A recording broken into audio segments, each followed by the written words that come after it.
الحمدللہ رب العالمین والصلاة والسلام علی سید المرسلین اما بعد فاعوذ باللہ من الشیطان الرجیم بسم اللہ الرحمن الرحیم۔ الحمدللہ آج 20 رمضان المبارک یوم فتح مکہ کے بارے میں آج ہم گفتگو کریں گے۔ رمضان 8 ہجری تاریخ نبوت کا نہایت ہی عظیم الشان عنوان ہے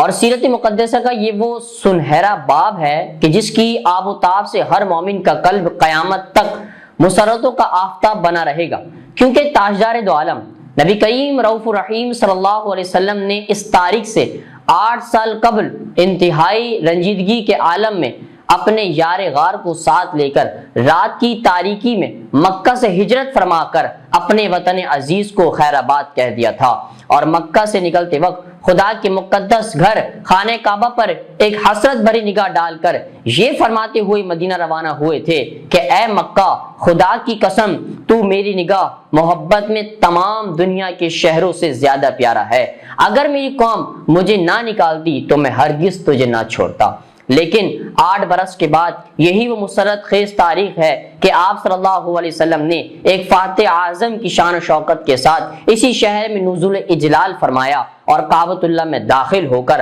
اپنے سجدوں کے جمال اور جلال سے خدا کے مقدس گھر کی عظمت کو سرفراز فرمایا۔ اس کے بعد حضور صلی اللہ علیہ وسلم نے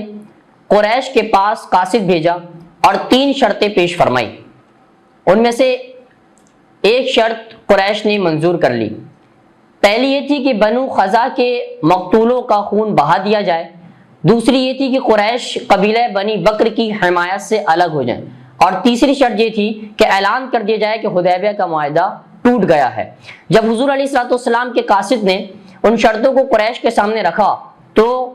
قرطہ بن عبد عمر نے قریش کا نمائندہ بن کر جواب دیا کہ نہ ہم مقتولوں کے خون کا معاوضہ دیں گے، نہ اپنے حلیف قبیلہ بنی بکر کی حمایت چھوڑیں گے، ہاں تیسری شرط ہمیں منظور ہے اور ہم اعلان کرتے ہیں حدیبیہ کا معاہدہ ٹوٹ گیا ہے۔ لیکن قاصد کے چلے جانے کے بعد قریش کو اپنے اس جواب پر ندامت ہوئی، چنانچہ چند رؤسائے قریش ابو سفیان کے پاس گئے اور یہ کہہ کر اگر یہ معاملہ نہ سلجھا تو پھر سمجھ لو کہ یقیناً نبی کریم علیہ الصلوۃ والسلام ہم پر حملہ کر دیں گے۔ ابو سفیان نے کہا میری بیوی ہند بنت عتبہ نے ایک خواب دیکھا ہے، مقام حجون سے مقام خندمہ تک ایک خون کی نہر بہتی ہوئی آئی ہے، پھر ناگہاں وہ خون غائب ہو گیا ہے۔ قریش نے اس خواب کو بہت ہی منحوس سمجھا اور خوف و دہشت سے سہم گئے اور ابو سفیان پر بہت زیادہ دباؤ ڈالا کہ وہ فوراً مدینے جا کر معاہدہ حدیبیہ کی تجدید کرے۔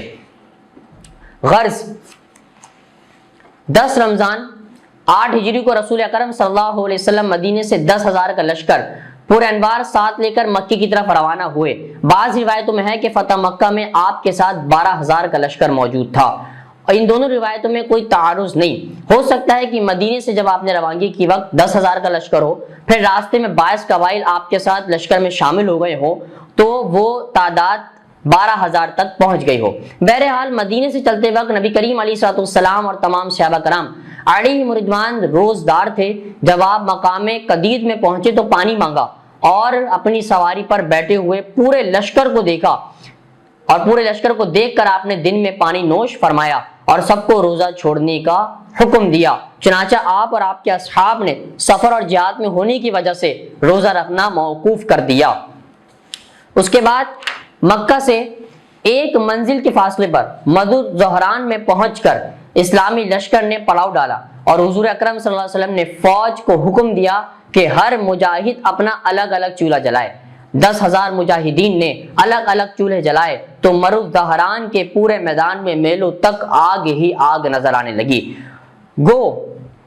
اس کے بعد بخاری شریف کی روایت ہے کہ قریش کو یہ خبر مل گئی کہ رسول اللہ صلی اللہ تعالی علیہ وسلم مدینے سے روانہ ہو گئے ہیں، مگر انہیں یہ پتہ نہ تھا کہ آپ کا لشکر مرو زہران تک آ گیا ہے۔ اس لیے ابو سفیان بن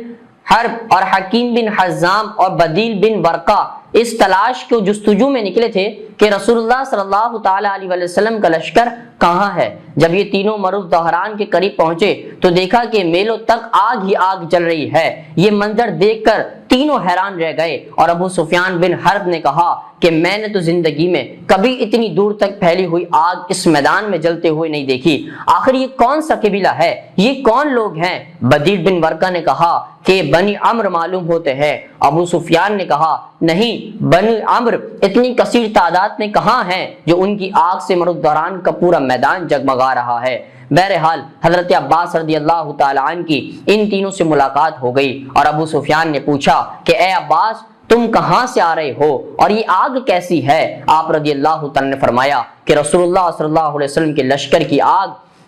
یہ ہے۔ اور حضرت عباس رضی اللہ تعالیٰ نے ابو سفیان بن حرب سے کہا کہ تم میرے خچر پر پیچھے سوار ہو جاؤ، ورنہ اگر مسلمان نے تمہیں دیکھ لیا تو ابھی تم کو قتل کر ڈالیں گے۔ جب یہ لوگ لشکر گاہ میں پہنچے تو حضرت عمر رضی اللہ تعالیٰ عنہ اور دوسرے چند مسلمانوں نے جو لشکر گاہ کا پہرا دے رہے تھے ابو سفیان کو دیکھ لیا۔ حضرت عمر رضی اللہ تعالیٰ عنہ اپنے جذبہ انتقام کو ضبط نہ کر سکے اور ابو سفیان کو دیکھتے ہی ان کی زبان سے نکلا کہ ارے یہ تو خدا کا دشمن ابو سفیان ہے۔ دوڑتے ہوئے برگہ رسالت مآب صلی اللہ تعالی علیہ وسلم میں پہنچے اور عرض کی کہ یا رسول اللہ صلی اللہ علیہ وسلم ابو سفیان ہاتھ آ گیا ہے، اگر آپ کی اجازت ہو تو ابھی اس کا سر اڑا دوں۔ اتنے میں حضرت عباس رضی اللہ تعالیٰ عنہ بھی ان تینوں مشرکوں کے ساتھ لیے ہوئے دربار رسول میں حاضر ہو گئے اور ان لوگوں کی جان بخشی، سفارش پیش کر دی اور کہا کہ یا رسول اللہ صلی اللہ تعالی علیہ وآلہ وسلم میں نے ان سبھی کو امان دے دی ہے۔